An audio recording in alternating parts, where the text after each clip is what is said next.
Lo dijo en la primera hora. Yo creo que va a ser importante explicar un poquito y hacer una valoración crítica. Más adelante estará con nosotros Gisela Garzón, ya mismo, para conversar sobre el desarrollo del juicio político inminente de la Fiscal General del Estado. Pero ayer la fiscal, y esto se nos quedó un poquito en el tintero durante el comentario sobre la presentación de la Fiscal General del Estado. La fiscal ha denominado al juicio político en su contra como un narcojuicio. ¿Cuáles son los elementos que le permiten a la señora Fiscal General del Estado calificar de esta manera a un proceso de fiscalización y control político que de forma legítima está llevando adelante la función legislativa? ¿Y por qué digo esto? La Asamblea Nacional, dentro de sus atribuciones constitucionales, tiene no solo la legislación, sino la fiscalización. ¿A quiénes fiscaliza la Asamblea Nacional? La Asamblea fiscaliza a una serie de funcionarios cuya, capacidad está consagrada en la misma norma constitucional.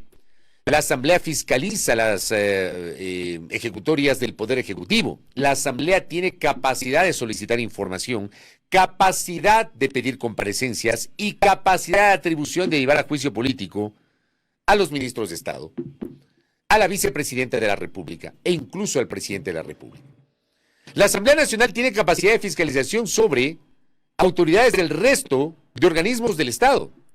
Puede llevar a juicio político a los miembros de la función electoral, léase, vocales o consejeros del Consejo Nacional Electoral y jueces del Tribunal Contencioso Electoral. La Asamblea puede llevar a juicio político a autoridades de la función de transparencia y control social, a los integrantes del Consejo de Participación Ciudadana y Control Social, a los superintendentes, todos los superintendentes de bancos, compañías, economía popular y solidaria, competencia económica, ordenamiento territorial, protección de datos. Son las 6 superintendencias que tenemos, creo que no me falta ninguna. Tiene esa capacidad. Puede llevar a juicio político al Contralor General del Estado, al Procurador General del Estado. Puede llevar a juicio político al Defensor Público, al Defensor del Pueblo. Puede llevar a juicio político a los miembros del Consejo de la Judicatura, y así. Y puede llevar a juicio político a quien represente la Fiscalía General del Estado, hoy Diana Salazar, mañana el que venga, porque Diana Salazar terminará su periodo en abril. ¿Por qué hago esta referencia? Porque resulta que desde el momento en que se plantea el juicio político, que podemos no estar de acuerdo con el juicio político o estar de acuerdo con el juicio político. Ya cada quien tiene su legítimo derecho de pensar como considere. Pero por supuesto, cuando presentaron el juicio político y el CAL, el Consejo de Administración Legislativa, calificó el trámite del juicio político, aquí alguna gente se puso brava. Que cómo es posible que califiquen el juicio político contra la fiscal, que eso es hacerle el juego a las mafias, que eso apunta a entorpecer los procesos investigativos. Uno, el juicio es político, no es un juicio penal. Y dos, la señora Fiscal General del Estado, independientemente de su tarea, es susceptible de interpelación y de juicio político en la Asamblea Nacional. No perdamos de vista el tema. Dicho esto, no debería haber una discusión respecto de la capacidad legislativa de llevar adelante un proceso de fiscalización sobre un personaje como la Fiscal General del Estado. Como digo, hoy es Diana Salazar, mañana el que venga. Y la futura asamblea y las próximas asambleas tendrán la misma atribución constitucional, porque así lo ordena y lo dispone la Constitución de la República. Luego, la fiscal califica como un narcojuicio y la pregunta aquí se cae de maduro. ¿Cuáles son los elementos a través de los cuales la señora Fiscal General del Estado considera que es un narcojuicio político? ¿Qué le motiva a la doctora Diana Salazar Méndez a considerar que este es un narcojuicio político? Porque esa acusación es absolutamente grave. ¿Qué nos está queriendo decir la señora Fiscal General del Estado? Que detrás de ese juicio político hay legisladores vinculados al narcotráfico. Si sabe cuáles son esos legisladores, ¿por qué no muestra las evidencias correspondientes vinculadas a esa acusación? O lo que se está haciendo es tratando de montar una narrativa para curarse en sano, de cara al inicio de la sustanciación en la Comisión de Fiscalización y Control Político. Yo sí creo que la Fiscal General del Estado, con respeto, tiene la obligación de aclarar al país ¿Qué le quiso decir con eso? ¿Qué quiso decir con eso? Cuando habla de el narcojuicio político. Y acá hay una referencia que quiero dar lectura a Luis ayer en el programa digital, porque me parece que es tal vez la referencia más directa y más certera sobre lo que estoy señalando. La publica el jurista David Antonio Norero. ¿Por qué escogí este post del doctor David Antonio Norero? Primero, porque es un académico, es un abogado, no es un actor político partidista, y creo que nos permite tener una valoración crítica, o sea, entendiendo que la gente tiene legítimo derecho de pensar, ¿no? Por supuesto, aquí en el Ecuador nos encasillan cuando pensamos de uno en otro sentido. Decía David Antonio Norero Calvo, las declaraciones calificando como narcojuicio por parte de la señora fiscal general del Estado al proceso de interpelación son preocupantes, dado que de forma indirecta acusa a algunos asambleístas de ser narcoasambleístas en la asamblea. Yo creo que ese es el primer elemento. ¿Qué significa narcojuicio? Porque el juicio político lo lleva adelante la asamblea, y dentro de la asamblea hay legisladores. Narcojuicio desde la asamblea, narcojuicio por parte de ciertos legisladores. ¿Qué nos quiso decir la señora fiscal? El doctor Norero añade, estas afirmaciones son especialmente graves, ya que provienen de la máxima autoridad en investigación criminal del país. La Constitución de Ecuador otorga a la Fiscalía General la potestad exclusiva para investigar delitos, incluyendo aquellos relacionados con el narcotráfico. Si la fiscal posee evidencias que respalden sus declaraciones, es su deber constitucional haber actuado en consecuencia y procesado a estos supuestos narcoasambleístas durante sus más de 5 años en el cargo. Diana Salazar Méndez tiene 5 años y medio en el cargo. Ella termina su periodo en abril del próximo año. El hecho de que hasta ahora nos hayan presentado tales acusaciones, porque creo que ninguno de nosotros tiene referencia de que algún legislador esté siendo investigado por sus vínculos con el narcotráfico, o no se hayan tomado acciones concretas, genera dudas, dice el doctor Norero, sobre la veracidad de sus palabras, pudiendo interpretarse como una omisión o incluso complicidad.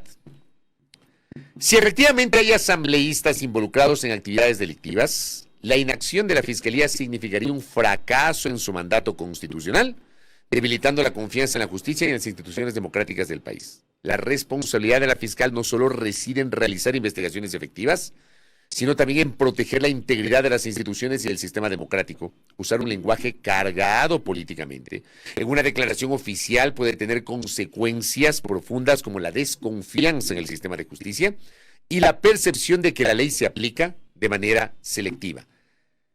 Yo le agradezco públicamente al doctor David Norero por este criterio, porque nos permite de alguna manera ampliar el análisis y, creo yo, el debate sobre el comportamiento que tiene la señora fiscal general del Estado. Como ya he dicho en varias ocasiones, dije ayer, me ratifico hoy y me ratificaré mañana. Apoyo frontal a la lucha contra la criminalidad, pero frontal, de frente, apoyo a la lucha contra la criminalidad. Crítica permanente ¿a qué? A la selectividad, que lo he señalado en varias ocasiones en este espacio. Por supuesto, cuando apoyo la lucha frontal contra la criminalidad y las acciones de la Fiscalía, a mí me dicen que le estoy defendiendo a la fiscal. Pero cuando critico la parafernalia que utilizan con los allanamientos, con los nombres rimbombantes de los casos, algunos inexplicables, como el último, el caso Confortable, o qué sé yo, ¿ya? O cuando critico la selectividad de que hay casos que no se conoce que se sabe, uno es opositor a la Fiscalía. No, aquí se hace periodismo crítico. Así como uno apoya frontalmente, ya, porque en eso no hay medias tintas. El apoyo tiene que ser frontal a la lucha contra la criminalidad, contra la corrupción, tiene que ser frontal. Los corruptos que vayan y que se pudran en la cárcel. Los criminales que vayan y que se pudran en la cárcel. Siempre después de un debido proceso. Siempre. Eso también es algo que defiendo permanentemente en este espacio. Pero por otra parte, no perdamos la perspectiva. La fiscal general del Estado, con todo respeto para la doctora Salazar, no puede jugar a ser un actor político. Por la propia naturaleza de sus funciones. Y por eso es un desatino el haber utilizado este término de narcojuicio, anticipando la presentación del proceso en la Comisión de Fiscalización y Control Político. Pues eso también hay que criticar, ¿no? Eso también hay que observar. Y por otra parte, algunos se están frotando las manos con el juicio político. Primero, que el juicio político no será ya mismo, o sea, no será mañana, no será pasado. El juicio político se va a tomar unos días o unas semanas, más que unos días, unas semanas. Y les paso a explicar lo que dice la Ley Orgánica de la Función Legislativa. Una vez que la Comisión de Fiscalización y Control Político inicie la sustanciación del proceso, la fiscal general del Estado tendrá 15 días para contestar las acusaciones y presentar sus descargos. Dentro de ese mismo plazo de 15 días, su acusadora, que estará ya mismo por acá, la asambleísta Gisela Garzón, deberá sustentar las pruebas de cargo. Luego se abrirán 10 días adicionales para la actuación de la prueba y la comisión en esa etapa, la comisión de fiscalización, podrá pedir pruebas de oficio. Vencidos estos plazos que estoy señalando, la comisión tendrá 5 días para presentar su informe recomendando no el juicio político ante el Pleno de la Asamblea Nacional. En este punto, la mesa inclusive podría pedir 5 días adicionales de prórroga, que generalmente lo suele autorizar quien ejerce la presidencia de la Asamblea Nacional. Si sumamos todos estos plazos que acabo de señalar, ya desde el inicio de la sustanciación hasta, incluyendo la prórroga, la aprobación del informe o la definición en la Comisión de Fiscalización del informe sobre el juicio político, estamos hablando de un plazo de entre 30 y 35 días. Si hablamos de plazo, no de término. Pero, ¿qué es lo que pasa? El tema es que en este momento la Comisión de Fiscalización está llevando adelante el juicio político o los 2 juicios políticos unificados presentados por los asambleístas Paola Cabezas y Leonardo Berresueta en contra de la ministra del Interior, Mónica Palencia. Ese proceso interpelatorio está interrumpido por el receso. El receso interrumpe los plazos. Los plazos se retomarán a partir del 3 de septiembre. Y más o menos, de acuerdo al cálculo, tomando en cuenta esto que acabo de señalar, de acuerdo al cálculo, el juicio político o la sustanciación del proceso en la Comisión de Fiscalización contra la ministra Palencia terminará más o menos la última semana de septiembre. Si sumamos todos estos plazos que estoy señalando, más o menos la última semana de septiembre, ¿qué significa esto? Que entre la última semana de septiembre, este es el pronóstico que les planteo, entre la última semana de septiembre y la primera semana de octubre, la Comisión de Fiscalización y Control Político de la Asamblea Nacional iniciará el proceso de sustanciación del juicio político en contra de la fiscal general del Estado, Diana Salazar. ¿Y saben qué va a pasar? Que este inicio de la sustanciación, ¿saben con qué van a coincidir? Con el registro de las candidaturas a través de las inscripciones en el Consejo Nacional Electoral. O sea, este proceso va a estar atado a la situación política del país y a la parte preelectoral. Y todo el proceso de sustanciación, que durará todo el mes de octubre, más o menos, les planteo un poco esa idea, más o menos, todo el mes de octubre se sustanciará el proceso en contra de la fiscal. En el curso del mes de octubre, la fiscal tendrá que actuar la prueba, ella tendrá que presentar sus descargos ante la Comisión de Fiscalización y va a coincidir también con la calificación de las candidaturas que han sido registradas ante el Consejo Nacional Electoral. Inevitablemente ese juicio político va a estar atado a los tiempos electorales. No hay cómo perderse. Y en ese sentido, a priori, hoy tenemos 2 corrientes claramente definidas. La una, Revolución Ciudadana, que claramente es la que impulsa el procesamiento político de la fiscal. La Revolución Ciudadana busca la censura y destitución de la señora fiscal general del Estado. Se necesitan 70 votos. A diferencia de la censura y destitución de un ministro de Estado o de los miembros del Consejo de la Judicatura, para el caso de la fiscal general del Estado se requiere mayoría absoluta, es decir, la mitad más 1 de la integración de la Asamblea Nacional. Se necesitan 70 votos. Revolución Ciudadana tiene 48. Hagan sus apuestas. Tiene 48. Y por otra parte, tenemos al bloque de gobierno, ADN, que ha sido la única bancada que en estos 2 días ha presentado una posesión como bancada, rechazando el juicio político y anunciando su respaldo a la fiscal general del Estado. En la mitad, ¿qué pasa con los socialcristianos? ¿Qué pasa con Construye? ¿Qué pasa con Pachacutic? ¿Y qué pasa con algunos asambleístas independientes? Que más o menos esa es la integración de la Asamblea Nacional. Porque si por un lado tenemos 48 legisladores del sector político que está impulsando esta interpelación, está claro que les falta 22 votos. Entonces uno dice, no tienen votos. Pero no ha habido en estos 2 días, y este es un tema que creo que es interesante para el análisis y para observarlo, ¿no? No ha habido un pronunciamiento contundente de las bancadas legislativas de estas organizaciones políticas mencionadas. No he visto un comunicado como bloque o como partido del Partido Social Cristiano. No he visto un comunicado oficial con la reactivación del juicio político del movimiento Construye, que por supuesto varios de sus legisladores han expresado su oposición al juicio político, eso es cierto. Pero luego del anuncio de la señora fiscal general del Estado, la única bancada que se ha pronunciado en contra del juicio político es ADN. Entonces no es un tema menor. Y por eso justamente ayer Victoria de Sintonio comentaba un poquito este tema y decía, no está abierta la posibilidad de lo que pueda ocurrir durante la sustanciación del juicio político. ¿Qué me dice don Daniel Montalvo Cepeda? Le envío un abrazo al Dani. Quería aportar recordando que aquí se ha hablado sin mayor sustento de jueces narcogenerales, y esto responde también a una estrategia de agenda setting.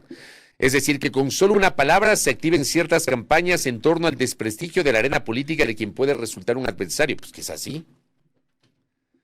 Ya con la expresión de la fiscal general del Estado ya quedó bautizado como el narcojuicio. Ya, la señora fiscal general del Estado ha impuesto un término que será parte de la narrativa. Y esto será incorporado dentro de la agenda setting, como bien lo trae a colación el apreciado y querido Daniel Montalvo. Así nomás. Así que esto es un poquito lo que se viene en términos de este juicio político. Ahora, hay otro tema que rapidito lo quiero abordar. Está por llegar Gisela Garzón, que rápidamente lo quiero abordar, porque es otro tema que también creo que va de la mano con el desarrollo de los procesos interpelatorios. Miren ustedes que el juicio político de la fiscal general del Estado va a ir de la mano con estos elementos vinculados al proceso electoral. Luego del juicio político a la fiscal, tenemos primero el de Mónica Valencia, luego tendremos el juicio político a la fiscal. Veamos si el juicio político a la fiscal llega finalmente a concretarse en el Pleno de la Asamblea Nacional. No se olviden que lo que salga o no salga de la Comisión de Fiscalización tendrá que ser conocido por el Pleno de la Asamblea. El Pleno de la Asamblea tomará una decisión.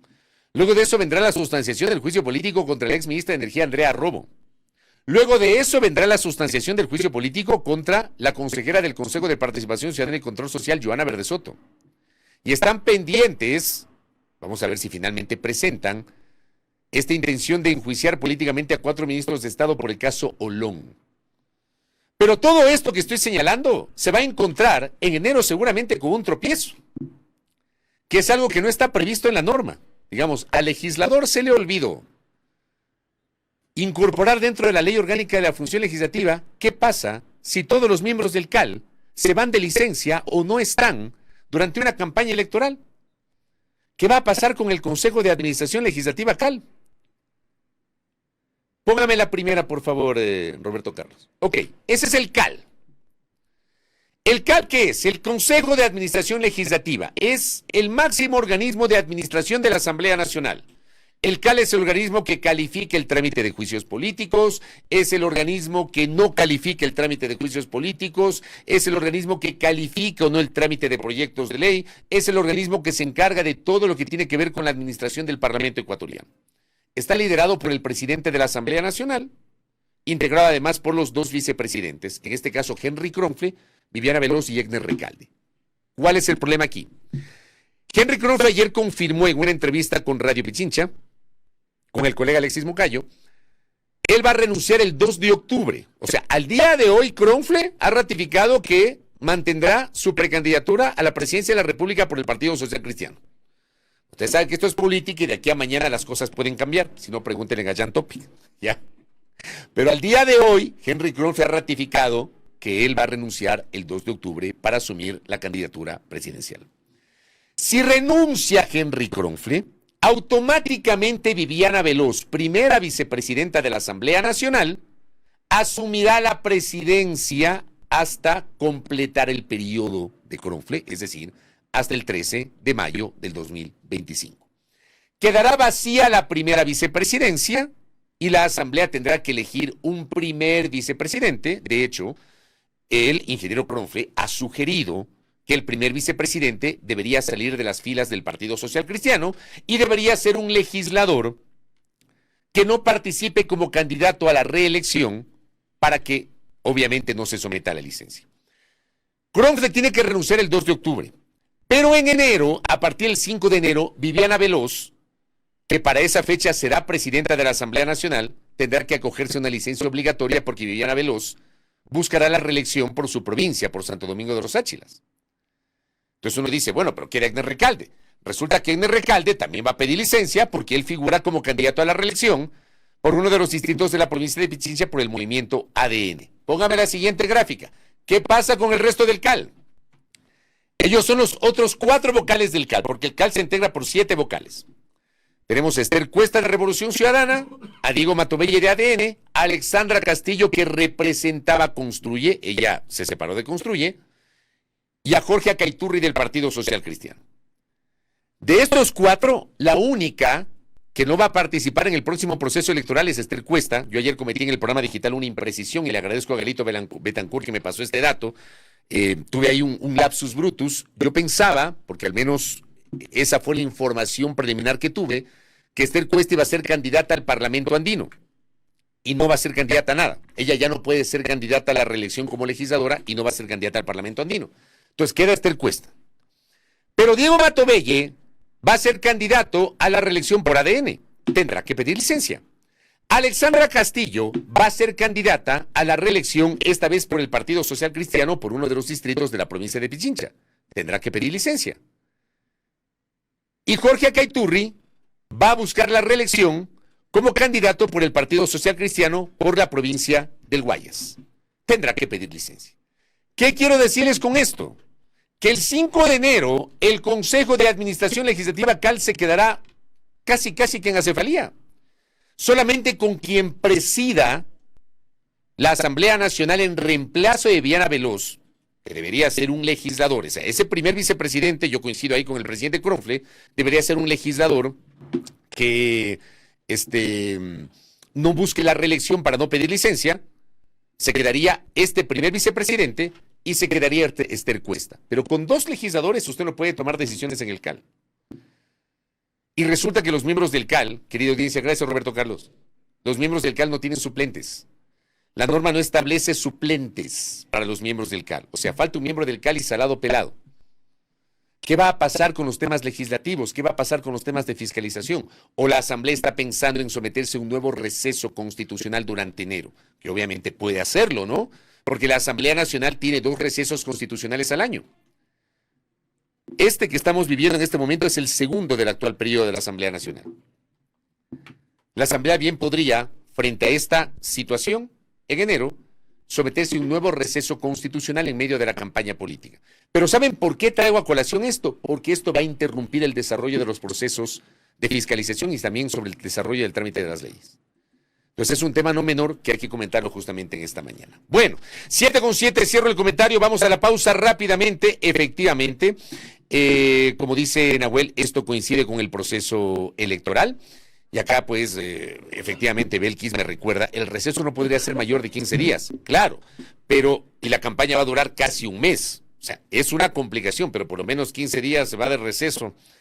O sea, es complicado lo que estoy señalando. Yo no sé si se han dado cuenta en la Asamblea de lo que estoy diciendo, porque no hay salida. En la ley no se establece qué pasa si no están todos los miembros del CAL.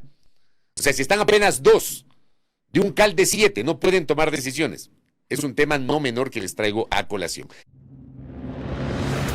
Primera plana. Todas las noticias, todas las voces.